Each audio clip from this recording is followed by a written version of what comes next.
A very warm and heartfelt morning, everyone. We are the Group 5 reporters, and we are assigned to discuss about Chapter 6 entitled Advertising and Sales Promotion. So it is under RA 7394 of the Philippine Constitution. Ang RA 7394 of the Philippine Constitution, or also known as Consumer Act of the Philippines, ay nagtakda ng patakaran para protektahan ang kapakanan at karapatan ng mga mamimili sa bansa. So, usa sa ila provision mao kining Article 108 of the Philippine Constitution.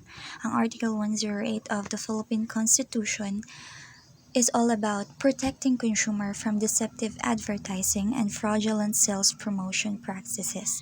So when we say fraudulent sales promotion practices, it refers to unethical or illegal behavior sa usa ka company or individual para lamang maatik ang consumer and at the same time makuha ang ilang interest, that way makagain sila og unfair advantage in the market. It is called unfair advantage in the market tungod kay only the company will benefit, excluded ang mga consumer. So, these fraudulent practices can take in many forms such as false testimonials. Kung nakapamilya mo anang sa radio gani na mga herbal supplement, dagan ng mga herbal supplement karon na atong madungog sa radio og naapod sila mga testimony nga atong mabati. But always remember na dili tanang mga testimony nga atong mabati sa radio is tinuod tungod kay ang uban ato is pinayran lamang sa mismo nga company. Another example of fraudulent practices can making exaggerated claims. For example, sa mga weight loss supplement. During advertisement sa weight loss supplement, nakabutang dito nga mutake daw ka ana nga supplement dala daw dayon ka mamayat or maka-lose na ang weight, which is very impossible tungod kay weight loss can be achieved in a combination of healthy eating and regular exercise, and that's the reality. Another fraudulent practices can hide important information.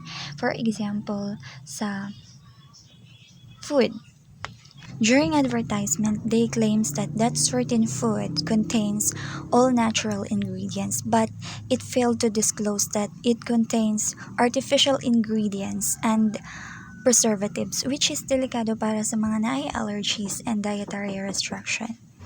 So overall, this Article 108 of the Philippine Constitution emphasizes the importance of safeguarding consumer rights and promoting fair and transparent business practices. By providing this protection, the state aims to create a marketplace that is trustworthy and conducive to the welfare of consumers. So the next topic is the Article 109, Implementing Agency, and it's all about implementing rules and regulation. So first, DTI or the Department of Trade and Industry, mauni sila ang main agency na nag-enforce o nagapatupad og mga rules. But when it comes to regulating food, drugs, and cosmetic, the DOH or the Department of Health sila sab ang responsible na mag-enforce sa rules when it comes to evaluate product. So example, ikaw maghimo kag product before na nimo ipagawas imong product, need pa nimo moagi sa DOH para ma-evaluate nila imong product to ensure that the product is safety for your consumer. Of this article, 110 false deceptive and misleading advertisement.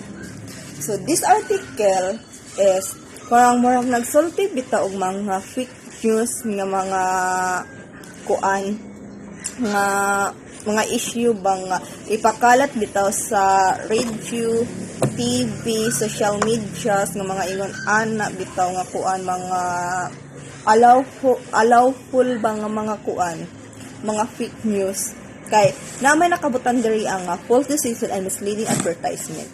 So ang ako nasabtan ani nga article is sa kuan daw section 89, punishment for false or misleading advertisement is that any manufacturer or service provider who cause a false or misleading advertisement to be made which is prejudicial to the interest of consumers shall be punished with imprisonment for a term which may extend to 2 years. So kani siya nga mga kuan, kani nga articles is kuan din eh, dili gyud siya balaod bitaw nga ingon ani nga article kay pwede di ay mapreso ani in 2 years nga magpakanat-kanat og mga issue. So kuan siya kay para sa anang mga issue bitaw nga, for example kuan siya kani magpakanat kag issue nga mga istorya taraw nga dili di ay tinuod tapos kanang pagkuan bitaw niya murag nalain ang utas usa ka tapos pwede di ay taani makuanan mapanishan bitaw like sa mga kaning section 89 punishment for false or misleading advertisement nga pataka-taka rag kuan ba issue nga mga ingon ana mura Go. Next is the Article 112, Special Advertising Requirements for Food, Drug, Cosmetic Device, or Hazardous Substances. Article 112 is all about that no company person shall advertise any food, drug, cosmetic device, or hazardous substance unless such product is duly registered and approved by the concerned department like FDA, Food and Product Administrations, for use in any advertisement. So, dili sila gina-allowed ang mga kanang sa mga company nga na sila product if wala jud sila ning agi sa mga FDA. And kana nga mga company if wala sila naka-register is hatagan sila og kaning 30 days nga kanang something mura siya palugit para maka-registered sila and mora tatanan. That's all. Article 160, Consumer Arbitration Officers.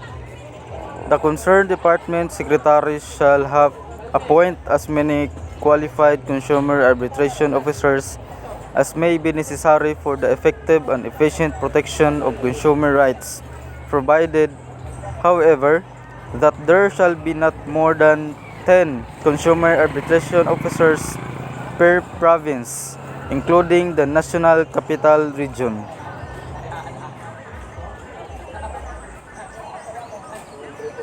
The consumer arbitration officer, they should have original and exclusive jurisdiction to mediate, conciliate, hear, and adjudicate all consumer complaints. Then the responsibilities of an arbitrator include settling disputes, analyzing information using knowledge of facts and industry practice, and creating reports on outcomes of the arbitration process. So the question is, what are the rules in arbitration? Arbitration has 4 types of functions: resolving contractual disputes between management and labor, addressing interests of different parties in bargaining situations such as public sector labor relations, settling litigated claims through court annex programs, and resolving community disputes. So that is the Article 160, Consumer Arbitration Officers. Article 161, Consumer Arbitration Officer's Qualification. The Consumer Arbitration Officer must be a college graduate with at least 3 years experience in the field of consumer protection and shall be a good moral character. So the Article 161, Consumer Arbitration Officer's Qualification commonly prioritize the protection of their customer or consumer in order to produce or to create a good connection that leads to have a customer satisfaction depending on their service or products they offer. In short, the experience, skills, knowledge, and attitude is a must in order to create successful outcomes.